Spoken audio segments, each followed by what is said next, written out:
Let's talk about muscular breathing in Pilates and what that really means in relationship to the springs. So, to breathe, the diaphragm will widen and flatten, allowing us to pull air in a suction-like way through our nose or mouth. And the pelvic floor will soften. On the exhalation, muscle tonus and reaction in the pelvic floor should act almost like a piston, contracting along with the transversus abdominis to push up into the diaphragm, up through the abdominal cavity, and therefore expel the air up and out. So the inhale, diaphragm widens, pelvic floor softens. Exhale, pelvic floor, abdomen, retract, push back up. And that is the action of breathing at its basic muscular function. Now you add in what happens with the muscles of the intercostals that actually allow the rib cage to move, the scalene muscles in the neck that actually help elevate the upper ribs, and you've got a whole muscular system combined with your transversus abdominis, and yes, muscles along the low back in your QL that all work as this piston-like pumping action to bring air in and push air out. The biggest thing to really harness about that is it takes a lot of movement of tissue, movement of fibers, and yes, even movement of the structure of our bones, of our skeleton in our ribs, thorax, upper back. Right now, we're going to talk about how all that interacts with the spring and easy breezy footwork on the reformer. Now, so you can really see this, I'm not shying away. I'm on 4 springs, 2 greens and a red. That's how I roll. All right. So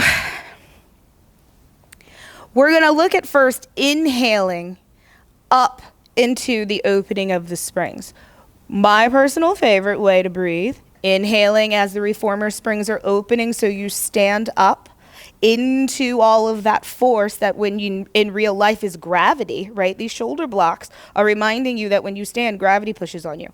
But at that inhale can come up into the blocks and help oppose the natural retracting action of the spring. The spring is trying to pull me back together. Inhaling up into the increasing tension of it opposes and gives me that opposition right away from the get-go that we're always looking for, right? Now, as I exhale and come in, I'm using the contraction and that work of the pelvic floor transverse abdominis to exhale, and I actually have to breathe in here, and keep standing up into gravity, up into the shoulder blocks as I'm pressing into the foot bar, pressing into the floor. I like to relate everything to standing, particularly on the reformer. So let's think about that again. I'm going to inhale and I'm going to stand up into the spring. I'm going to exhale, scoop and stay tall. And you'll see this length in my waist not only grow but maintain. And exhale in. Now, if I reverse that breathing and exhale up into the springs, it's going to be easier to feel the abdominal contraction. It's going to be easier to feel the abdominals, period. And I like to let beginners breathe the way of exhaling. So let me inhale first and exhale into the force of the spring, because it gives them a sense of understanding how much muscular work it's going to take to deal with all this spring that's pushing down into them, all this gravity that's pushing down. Then I'm going to have to inhale, grow a little bit extra into the spring before I come in, and exhale up into it. And yes, I can feel it working, but now I'm going to inhale and get taller again, so that as I come in, I'm still keeping some opposition with the spring, and coming in with the spring doesn't allow me to compress and drop down. Now, which one of those you're going to use depends on where you are in your practice that day or where your client is in their practice that day, okay? The important thing to also really keep in mind is that breathing is movement. I have a saying, I want to see an inhale. I want to see the rib cage expand in multiple directions and as robustly as possible in an inhale. And on an exhale, I want to see muscular contraction of the core and the abdomen. If breathing isn't movement, it's going to look something like this. And this happens a lot, particularly with very strong people that have just been cued to brace and hold the musculature of their torso. Their breathing generally is shallow, and again, these are assumptions because everybody is different. But if my breathing is shallow, just enough to, let me live,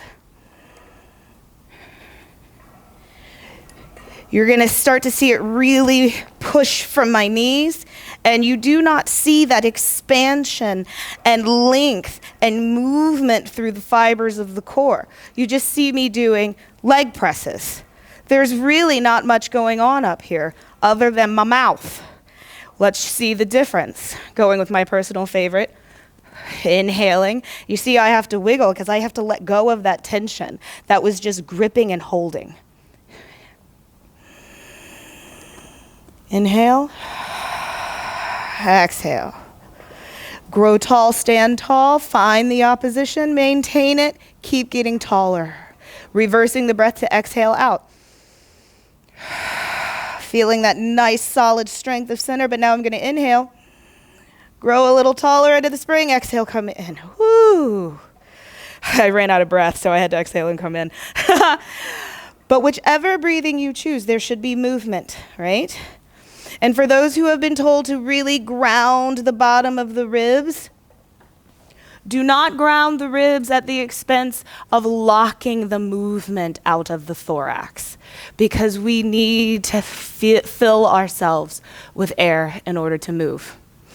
If you'd like to dive in a little bit deeper with me about breathing and how that can really drive the choreography, check out my F-bomb replay of Breathing the Core, which you can find on Pilates804.com. Just navigate to my virtual studio.